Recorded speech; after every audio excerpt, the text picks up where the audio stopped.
É, gente, boa noite. Hoje a gente vai começar aqui o capítulo 4 do livro de Mateus, e é um capítulo muito importante. A gente está tentando, né, fazer o estudo um capítulo por encontro, só que tem capítulos que são mais extensos, outros menos, e aí a gente vai administrando, né, o conhecimento aqui da melhor maneira possível.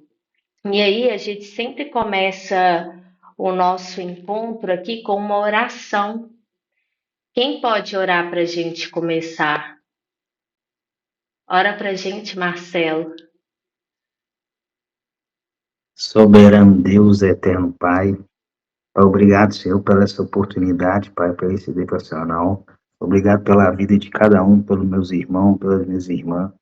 Que o Senhor possa conhecer cada coração, Senhor, que você sonda, blinda, capacita cada pessoa, Pai. Você usa a Marina de forma poderosa, Senhor. O Senhor, obrigado por tudo que o Senhor tem feito nas nossas vidas. Só tenho que te agradecer, ó Pai. Em nome de Senhor Jesus. Amém. Amém, amém. Então a gente vai começar aqui lendo o capítulo 4. A tentação de Jesus. Em seguida, Jesus foi conduzido pelo Espírito ao deserto para ser tentado pelo diabo. Depois de passar 40 dias e 40 noites sem comer, teve fome. O tentador veio e lhe disse: Se você é o filho de Deus, ordene que essas pedras se transformem em pães. Jesus, porém, respondeu: As Escrituras dizem: Uma pessoa não vive só de pão, mas de toda palavra que vem da boca de Deus. Então o diabo o levou à cidade santa, até o ponto mais alto do templo, e disse: Se você é o filho de Deus, salte daqui, pois as Escrituras dizem: Ele ordenará a seus anjos que o protejam. Eles o sustentarão com as mãos para que não machuque o pé em alguma pedra. Jesus respondeu: As Escrituras também dizem: Não ponha à prova o Senhor seu Deus. Em seguida, o diabo o levou até um monte muito alto e lhe mostrou todos os reinos do mundo e sua glória. Eu lhe darei tudo isso, declarou. Basta ajoelhar-se e adorar-me. Saia daqui, Satanás, disse Jesus, pois as Escrituras dizem: Adore o Senhor seu Deus e sirva somente a Ele. Então o diabo foi embora e os anjos vieram e serviram Jesus. O capítulo 4 ele está dividido em vários temas e aí a gente vai tratar cada um isolado. E essa primeira parte aqui das escrituras, eu quero chamar a atenção para uma coisa importante. Essa parte da tentação de Jesus.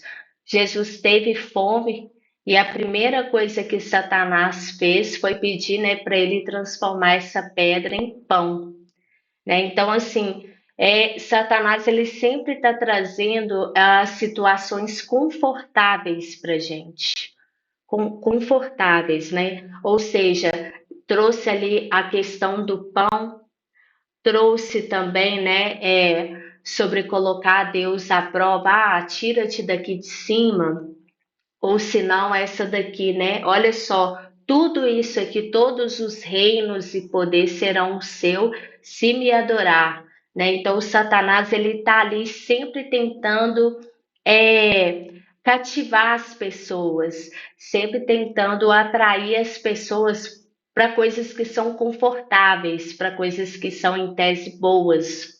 Então, a gente tem que tomar muito cuidado com isso, porque eu acho que a situação de conforto às vezes está muito atrelada ao que o diabo ele quer para gente. E aí, o que que acontece? Muitas vezes a gente vê, né, no dia a dia as pessoas vendendo a alma para o diabo mesmo, por causa de fama, por causa de bens materiais, por causa de situações agradáveis e confortáveis. Então a gente tem que tomar muito cuidado com isso. E aqui, né, o título aqui da Bíblia minha tá a tentação de Jesus. Eu quero chamar a atenção para algo que é primordial, porque aqui a gente vê uma luta, né? Uma luta entre Jesus e o diabo. E qual que é a armadura que Jesus utiliza o tempo todo para combater Satanás? É a palavra de Deus.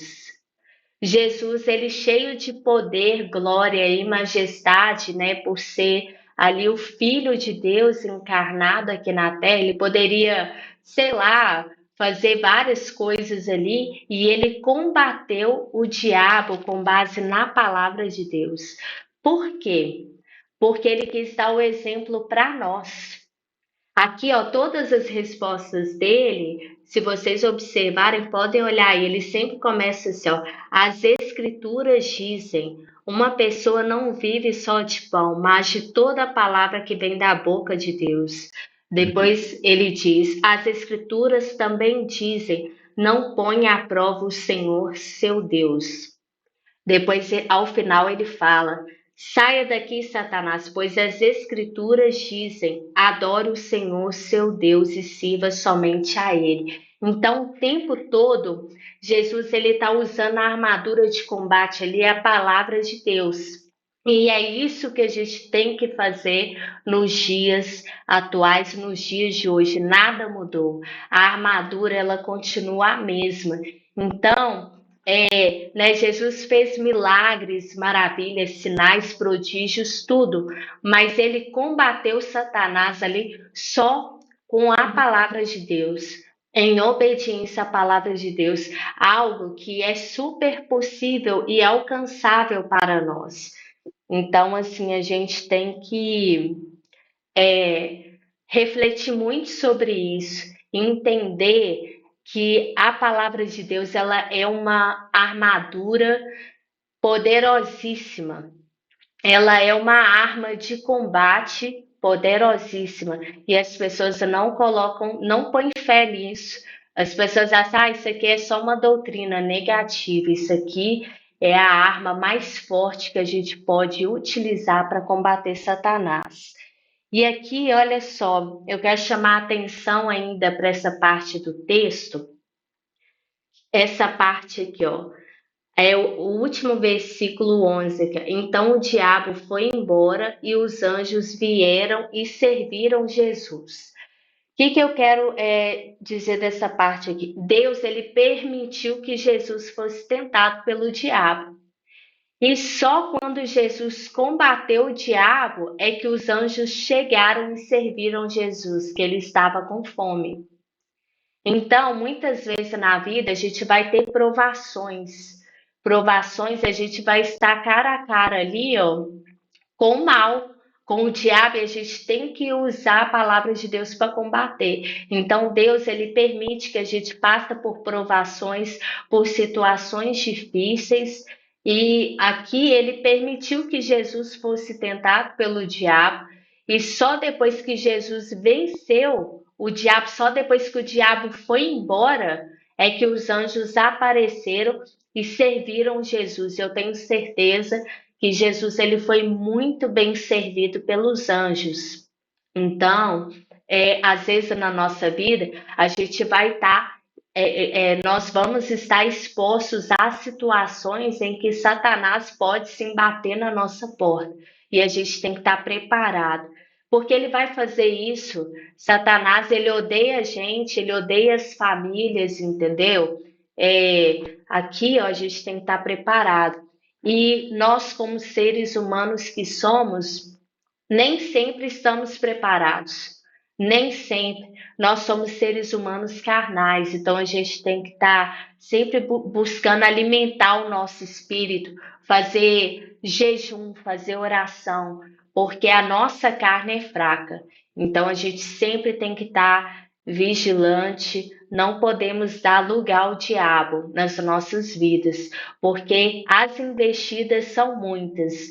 E a verdade é que ele vai estar atentando contra nós durante toda a nossa vida. Tá? Então é uma luta constante, né, que a gente vai ter e a gente tem que sempre que a gente tem que manter uma constância. E o mais difícil é manter a constância em qualquer coisa, academia. O difícil é manter a constância. A gente precisa manter a constância na comunhão com o Senhor, porque para a gente cair custa muito pouco. E aí depois eu vou abrir, né, para a gente comentar. Eu só vou comentar o capítulo 4 inteiro. Aí a gente já abre espaço para os comentários, dúvidas, ok? Continuando aqui, ó, o início do ministério de Jesus, a partir do versículo 12 agora. Quando Jesus soube que João havia sido preso, voltou a Galiléia. Saindo de Nazaré, mudou-se para Cafarnaum, junto ao mar da Galiléia, na região de Zebulon e Naftali. Cumpriu-se desse modo o que foi dito por meio do profeta Isaías. Na terra de Zebulon e Naftali, junto ao mar, além do rio Jordão, na Galiléia, onde vivem tantos gentios, o povo que vivia na escuridão viu uma grande luz, e sobre os que viviam na terra, onde a morte lança sua sombra, uma luz brilhou. A partir de então, Jesus começou a anunciar sua mensagem: arrependam-se, pois o reino dos céus está próximo. E aí eu quero chamar a atenção aqui para essa parte do texto, o seguinte, a frase de Jesus. Jesus foi uma luz que brilhou nesse mundo. Arrependam-se, pois o reino dos céus está próximo. Arrependimento é diferente de remorso. Na Bíblia a gente não encontra a palavra remorso, a gente encontra a palavra arrependimento. Porque remorso é uma consciência pesada, que você tem a consciência pesada e depois passa, e você esquece daquilo e muitas vezes acaba cometendo o ato de novo, enfim. Agora, arrependimento é mudança de atitude. É quando você muda a sua atitude. Arrependimento é transformação. Por isso que Jesus ele usa que arrependam-se, pois o reino dos céus está próximo. Então, Jesus ele quer mudança de atitude. Ele quer que nós que a gente arrependa verdadeiramente dos nossos pecados e mude de atitude, né? Que a gente trilhe um caminho, né? Uma rota de luz ali onde a gente possa ser purificado. Que a gente possa, se você caiu lá atrás, se você pecou e se arrependeu e decidiu seguir uma nova vida com Cristo, glória a Deus por isso, porque Jesus ele está de braços abertos para receber a gente e nos conhecer como filhos de Deus. E a gente é conhecido como filhos de Deus pelas nossas obras, porque Jesus é a figueira e nós somos os ramos. Nós temos que permanecer em Jesus Cristo. É dessa forma que Deus reconhece que nós somos os seus filhos. Então a gente tem que permanecer na videira. E permanecer é agir em conformidade com a palavra de Deus, o que é muito difícil. É muito difícil. Estou sendo realista aqui, porque nós somos seres humanos. Então, não basta só crer em Jesus Cristo e crer em Deus. Deus espera arrependimento. Deus espera mudança de atitude. Continuando, versículo 18. Os primeiros discípulos. Enquanto andava à beira do mar da Galiléia, Jesus viu dois irmãos, Simão, também chamado Pedro, e André. Jogavam redes ao mar, pois viviam da pesca. Jesus lhes disse: sigam-me, e eu farei de vocês pescadores de gente. No mesmo instante, deixaram suas redes e o seguiram. Pouco adiante, Jesus viu outros dois irmãos, Tiago e João, consertando redes num barco com o pai Zebedeu. Jesus os chamou e eles também o seguiram de imediato, deixando para trás o barco e o pai. E aqui, olha só, essa parte aqui, ó. Eles seguiram Jesus de imediato, deixando para trás o barco e o pai. Aqui a gente pode extrair a renúncia. Eles deixaram para trás coisas que eles amavam, deixaram para trás a profissão, deixou para trás os familiares e seguiu Jesus imediatamente. Aí aqui, olha só, eu até anotei aqui, ó, o que é renúncia? O significado da palavra renúncia. Recusa ou rejeição de algo que se gosta muito. Então, na vida, para seguir Jesus, para seguir os ensinamentos, a gente tem que renunciar. A gente tem que renunciar muitas coisas do mundo. Renúncia. Então, muitas vezes a gente vai deixar de ter amizades que a gente gostaria de ter, convívios familiares que a gente gostaria de manter. Renúncia, né? Atitudes. Então, assim, eu acho que seguir a Cristo é um caminho de renúncia. Renúncia. E renunciar é sempre renunciar a algo que a gente gosta, que às vezes considera importante, mas está em desconformidade com a palavra do Senhor. Então, às vezes, assim, eu fico muito assim de cara, porque eu tô vendo os cristãos, né, de hoje e tal, não querendo fazer julgamento algum, mas o pessoal acha que tudo é flores, enquanto a palavra ela prega coisas assim, a maioria das coisas não são flores, na verdade.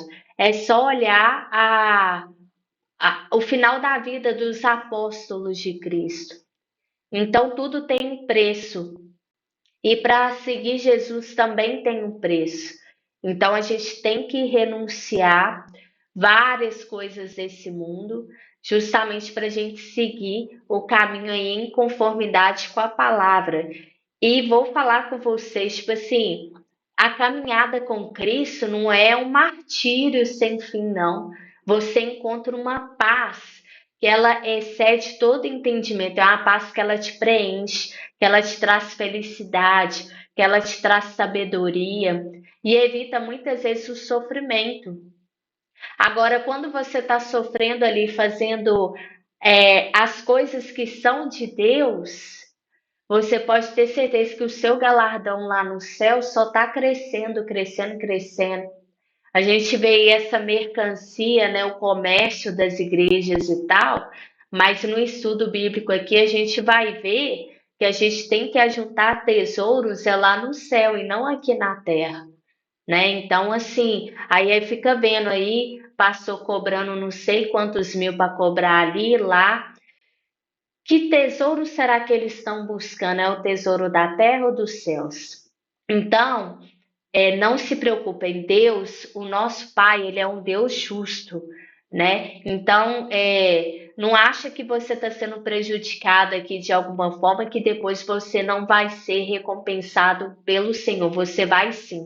E a recompensa que eu digo não é dinheiro e prosperidade, não, porque infelizmente as igrejas hoje só querem pregar sobre prosperidade, como se Deus fosse recompensar todas as pessoas dessa forma. Então é importante a gente ter o discernimento que o nosso tesouro é lá no céu, o reino eterno, a vida eterna, né? E as pessoas querem buscar as coisas terrenas.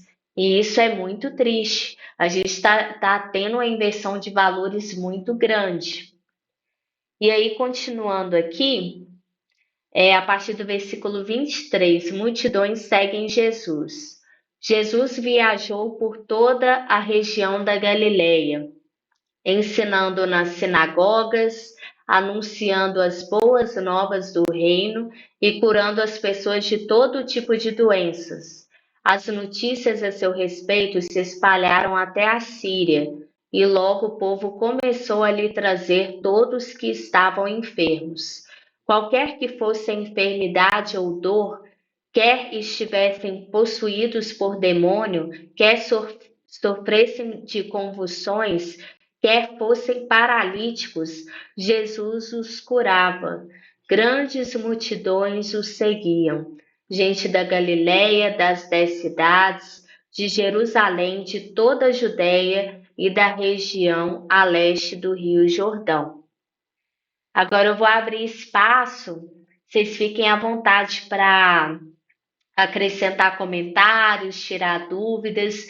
Eu falo o seguinte, que eu estou aqui também aprendendo junto com vocês, né? Eu dou uma lida, né? Peço orientação para poder passar a mensagem da melhor maneira possível, mas fiquem à vontade para comentar também sobre o texto bíblico e agregar nesse estudo, né? Trazer alguma percepção que vocês acham assim importante para agregar aqui para gente.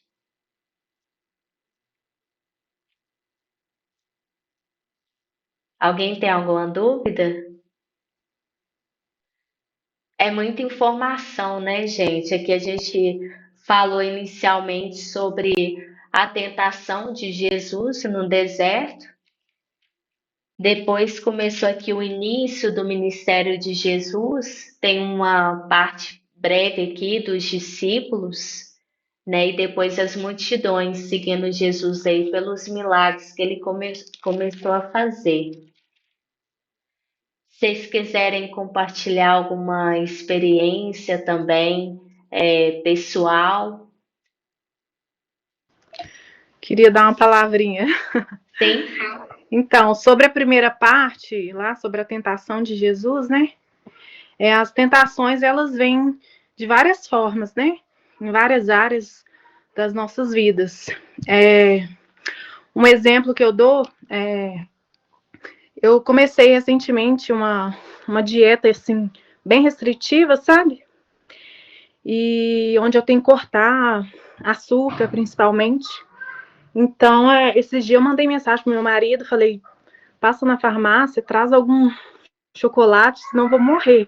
Tava com muita vontade mesmo de comer um chocolate. Aí depois eu pensei mais um pouquinho, aí eu mandei mensagem novamente para ele, falei assim, não precisa de trazer, não vou quebrar minha dieta, fugir do meu propósito, né? Porque se eu não conseguir resistir a um chocolate, eu posso morrer, né? E aí eu dei esse exemplo, mas pensando assim, do modo geral, né? As tentações vêm para desviar mesmo, né, do nosso propósito. Então, a gente tem que resistir mesmo, fugir, né, da aparência do mal, para a gente não desviar mesmo do nosso propósito. Né? E tem uma frase que eu sempre falo, peraí, deixa eu lembrar aqui. O caminho para o inferno Não, como que é? O caminho para o paraíso é o inferno e o caminho para o inferno é um paraíso. Né? Então, é isso aí. Não, e essa sua frase, ela me fez lembrar da porta larga e da porta estreita, né? Exatamente. Então, assim, a porta larga é um caminho maravilhoso, né? Você passa ali com a facilidade, com a comodidade. Agora, a porta estreita, ela ali você passa de lado, né? Aí gera aquele desconforto. E o caminho do reino dos céus é a porta estreita. Então, gente, quando você vê que um negócio está confortável demais, pode saber que está errado, entendeu? Então, assim, a gente tem que fortalecer o nosso espírito, porque mais para frente, bem mais para frente, a gente vai estudar as cartas do apóstolo Paulo, que eu adoro, e assim, lá Paulo ele fala, né, sobre a luta constante ali entre carne e espírito. Então a gente tem que lutar contra nós mesmos, porque a nossa carne, ela geme ali, ela quer e quer, e você tem que alimentar o seu espírito. Na hora que você vai alimentando o espírito, sentindo do Espírito de Deus, a sua carne ela enfraquece. Porque quem direciona tudo ali, quem coordena tudo ali é o Espírito que está dentro de você, o Espírito Santo de Deus. Então, que a gente possa sentir cada vez mais o Espírito Santo e que a nossa carne seja cada vez mais fraca, porque ela não pode dominar a gente, porque se a gente deixar a carne nos dominar, já era. A gente vai correr para o pecado. Então a gente tem que ter esse trabalho constante de enfraquecer a nossa carne e fortalecer o nosso espírito. E não é fácil. Eu vou dar um exemplo aqui. Eu, Marina, eu sou uma pessoa sanguínea. Pensa numa mulher brava. Então, assim, é difícil para mim. É difícil porque às vezes eu queimo e quando eu vou ver já foi. Já foi. Então, eu tenho que vigiar e orar muito, porque senão a minha carne ela faz um estrago. Lá no meu serviço, eu estava numa ocorrência pesada e aí eu tive um problema lá. Na verdade, foi uma falha de comunicação. E aí eu liguei para determinado militar e rasguei ele de cima e embaixo no telefone. Daí depois eu fui embora e o espírito começou a me incomodar daquilo, sabe? Aí eu comecei, nossa, eu não poderia ter falado daquele jeito, não tem outras maneiras melhores de falar e tal. E aquilo ali ficou me incomodando 3 dias. E aí eu falei assim, não, eu vou pedir desculpa para esse militar. Eu tenho que me redimir. E muitas pessoas têm dificuldade em reconhecer os erros e, enfim, eu fui, chamei um militar e falei com ele, falei assim, olha, aquele dia eu não deveria ter falado assim com você, não justifica, te peço desculpas. Depois a gente conversou, esclarecemos os pontos da ocorrência, que era um pouco complexa, tinha muita gente envolvida, e ficou tudo na paz, e no final ele apertou minha mão e falou assim: obrigado por isso. Então a gente tem que se arrepender, né, e buscar corrigir as nossas falhas. Não é fácil, é desafiador, né? Nem sempre a gente vai conseguir acertar, mas a gente tem isso aqui, ó, a palavra de Deus. E a gente tem que seguir, sabe? Um dos frutos do Espírito é a mansidão. E eu prego, estou pregando aqui principalmente para mim mesma. O fruto do Espírito é a mansidão. Eu quero alcançar essa graça, porque assim, eu ainda não cheguei no degrau de espiritualidade da mansidão, mas é algo que eu estou buscando e com fé em Deus eu vou conseguir. E a gente vai quebrando as barreiras e evoluindo, crescendo espiritualmente, conforme assim a nossa boa vontade, as nossas ações e atitudes, mas também principalmente com o agir de Deus nas nossas vidas, né? Alguém mais quer acrescentar, falar um pouco do texto ou de alguma experiência pessoal? Vamos? Alexa, Cristiane, Flávia, Marcelo. É, vou falar um pouquinho aqui da parte que você falou, né, da renúncia, que, né, hoje em dia ninguém quer renunciar, né? As pessoas acham que viver a vida, tipo assim, Cristo é muito fácil, e não é, né? Aí acho, tipo assim, fácil assim, né, no contexto de, tipo assim, eu vou seguir Jesus, mas vou continuar fazendo as mesmas coisas que eu fazia. E continua fazendo as mesmas coisas, não querem renunciar, né? É, Porque, né, é aquilo que você falou, né? A carne fala mais alto, né? Então a gente tem que tomar muito cuidado com isso. E igual também falando das tentações, né? E tentações a gente tem todos os dias, né? Coisas para tentar a gente, desviar a gente do caminho, né? é Então, verdade. assim, né? As pessoas acham que é só. ir ali seguir Jesus e pronto, não tem que renunciar a nada e acha que tá tudo bem. É verdade, eu estava até comentando com a Alex esses dias, o pessoal assim, né, não querendo de modo algum julgar, não compete a mim fazer isso, mas eu estou dando exemplos práticos do que a gente encontra nos dias de hoje. O pessoal acha que batizou, passou pelas águas, acabou, tô salvo, entendeu? Não tem que preocupar com mais nada. E realmente a gente tem esse trabalho de renúncia, esse trabalho de ter essa preocupação, né, em cumprir a palavra de Deus, porque tem uma passagem na Bíblia, a gente ainda vai passar por ela, né, que o cara chega lá para Jesus e fala assim: mas Senhor, eu preguei em teu nome, eu expulsei demônio em teu nome e tal, não sei o quê. Jesus virou para ele e falou assim: nunca o conheci. Por quê? Porque as obras dele, o coração dele não era bom. Ele vivia de aparência. Era como os fariseus mesmo. Então tem muito pastor, né? Tem muito padre, enfim, tem muitas entidades religiosas que estão vivendo de aparência, que vão ali, pregam a palavra, fala de Jesus, mas não segue os ensinamentos de Deus, a vida do cara lá, Deus tudo vê. Então a gente tem que buscar endireitar a nossa vida, endireitar os nossos caminhos e seguir da melhor maneira possível.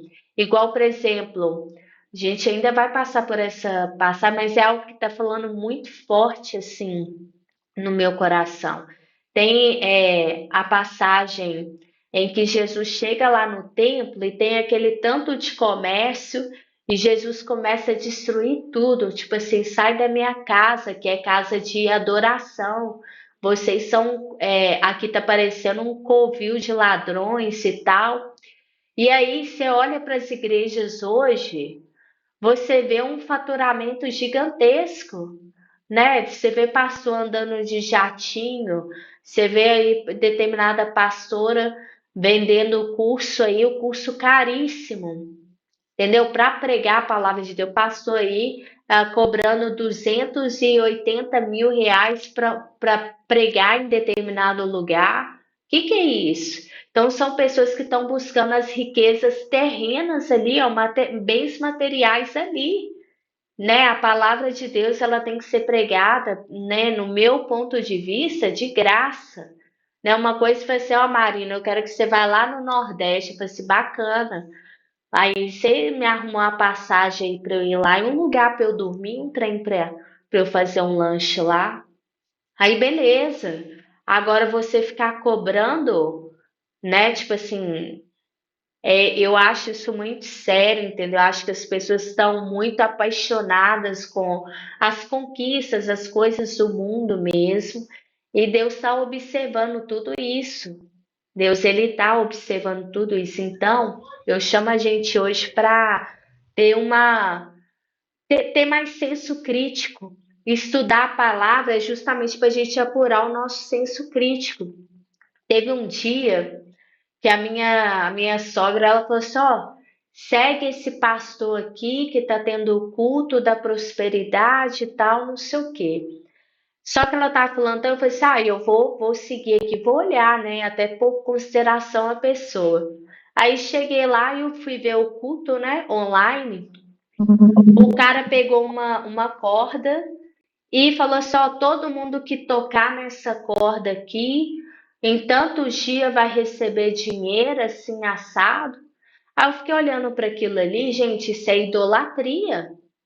Entendeu? Você pegar uma corda e você encostar na corda para ganhar dinheiro, entendeu? Isso é idolatria. E aí depois eu falei com ela, falei assim: olha, aquela corda lá, aquilo é idolatria, você não acha? E aí ela falou: nossa, não é que é verdade? Aquilo é idolatria mesmo. Então é importante a gente ter senso crítico, sabe? Para a gente analisar, nenhuma religião é perfeita, né? Porque a religião ela foi criada por homens, né? Religião significa religar homens, mas Deus ele está acima da religião, né? Então, assim, a religião ela foi criada pelos homens e de forma cultural ali as pessoas vão se adequando. Congregar é muito importante. É uma bênção você reunir ali com pessoas, congregar numa igreja, é uma bênção. E lá você vai encontrar imperfeições e vai aprender a lidar com elas. Mas uma coisa você não pode deixar para trás, isso aqui, ó, o conhecimento da palavra. Isso é importante, porque se o pastor estiver pregando, ou se o padre estiver fazendo lá a homilia, você tem que ter o senso crítico. Isso aqui está em conformidade com a palavra do Senhor? Então, acho que o nosso estudo ele é muito voltado para isso, para o nosso crescimento, né, nossa evolução espiritual, que a gente consiga colocar a palavra de Deus em prática e que a gente possa ampliar o nosso campo de visão para entender o que Deus quer para as nossas vidas. Mais algum comentário? Vocês são caladinhos hoje, viu? Mas é isso mesmo, que a verdadeira, né, sabedoria mesmo tem um custo, né, que é a renúncia, né? Então é isso mesmo, tudo que você falou aí, né?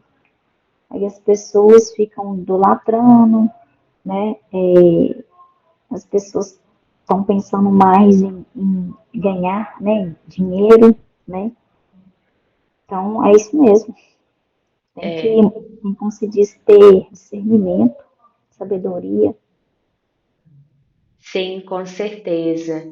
Então, alguém quer falar mais alguma coisa? Tá tranquilo? Então vamos fazer uma. Fala, Alexa. Assim, primeiramente eu gostaria de agradecer, Marina, né, por idealizar. Está sendo muito precioso, assim. E o que eu acho mágico na palavra do Senhor é porque é novo e se renova. Só um minutinho, Marina, desculpa. Uhum.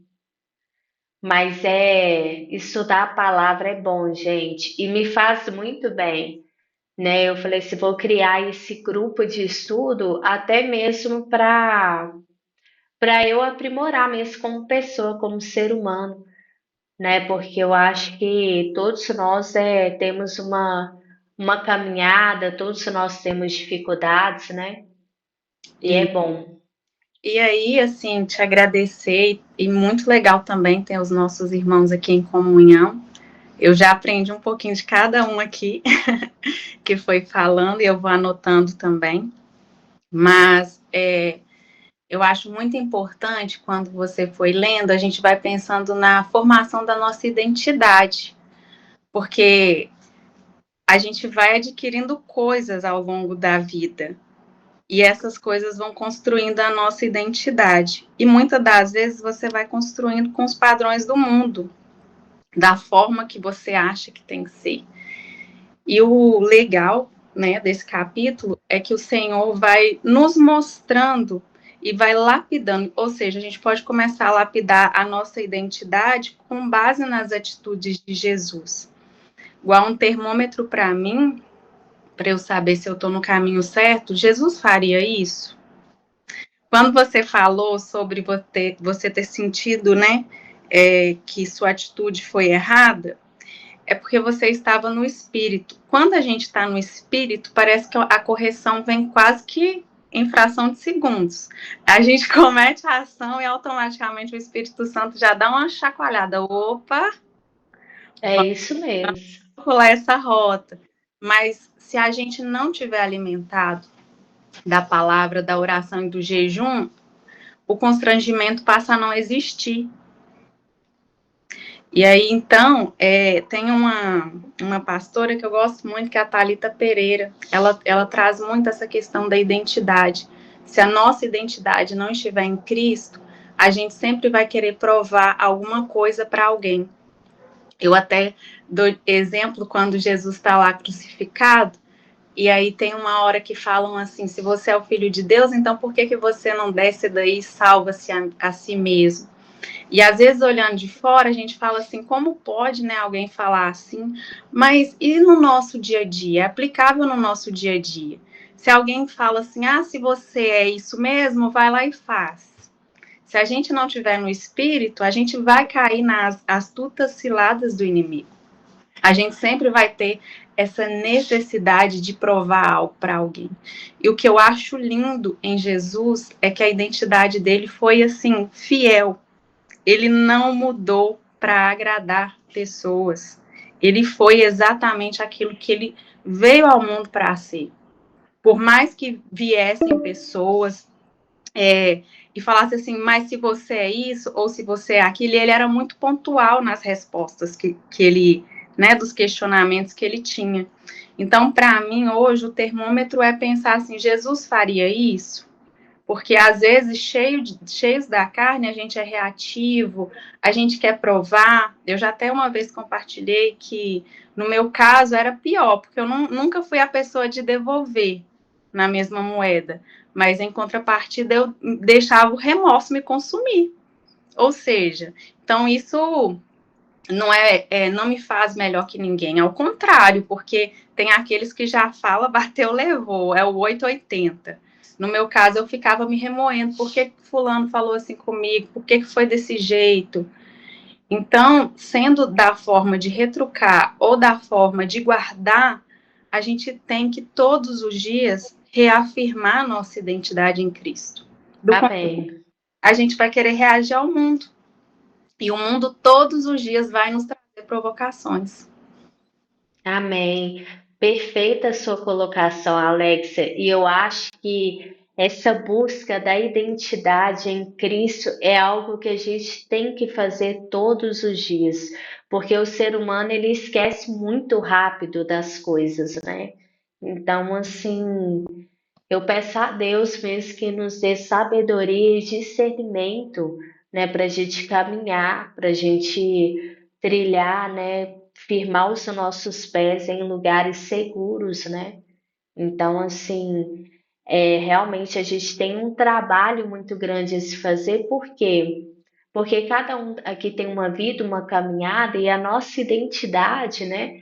Ela vai sendo construída ali à medida do nosso crescimento, e a gente tem muitas coisas do mundo, né, dentro de nós. Então, até fazer essa limpeza do templo, vamos falar assim, é um trabalho.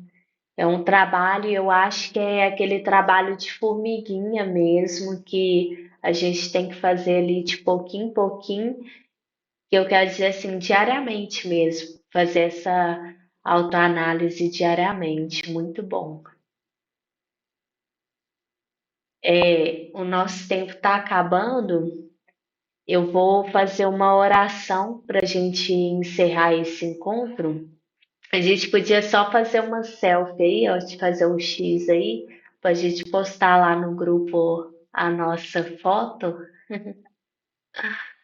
Eu, Alguém eu, quer aparecer? Oi, Marcelo. eu queria, depois de vocês meditar, Mateus 25, que fala assim, seja fiel no pouco e que Deus colocará no muito, os irmãos. Sim, sim. Eu É estava uma... com essa palavra aqui agora no coração também. Olha que bênção. Justamente porque muita gente às vezes vê a vida do outro sendo assim uma vida próspera, uma vida abençoada, as pessoas ficam admiradas, mas muitas vezes não quer pagar o preço, né? Para o que aquela pessoa pagou para ter aquela vida. Deus ele não quer da gente sacrifício, mas ele quer fidelidade, né? Então no Amém. início aí a Marina falou para a gente se manter em oração, se manter em jejum, né? E o preço na vida espiritual que a gente paga é com a fidelidade, que é o quê? É você parar um momento para orar. É isso aqui que a gente está fazendo agora, né? A gente está se dedicando a Deus. É, é você fazer um jejum. Então, assim, muitas pessoas querem uma vida abençoada, mas poucas querem pagar o preço, né? Então, assim, a gente tem que se atentar a isso também no nosso dia a dia, porque no meio da correria, tem vezes que a gente esquece, né? de agradecer o mínimo, que é o acordar, o ar que a gente respira, o alimento de cada dia, a água que mata a nossa sede, tudo isso tem que estar nas nossas orações. E muitas das vezes a gente nem coloca isso, porque é algo assim normal no nosso dia a dia, mas tem muita gente que gostaria de tomar uma água, que gostaria de respirar um ar igual a gente respira, que gostaria de acordar e não acordou, ou que pode ter acordado, mas com uma enfermidade, né? Então, é isso. Eu estava com essa palavra aqui no coração. Amém, glória a Deus. Amém. Eu vou fazer uma oração aqui para a gente fechar o nosso encontro. Nossa, hoje foi bênção, viu? Glória a Deus por isso. Amém. Senhor, meu Deus, meu Pai, obrigada, Senhor.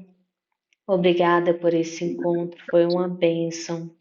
Senhor, nos ajude a trilhar os caminhos do Senhor.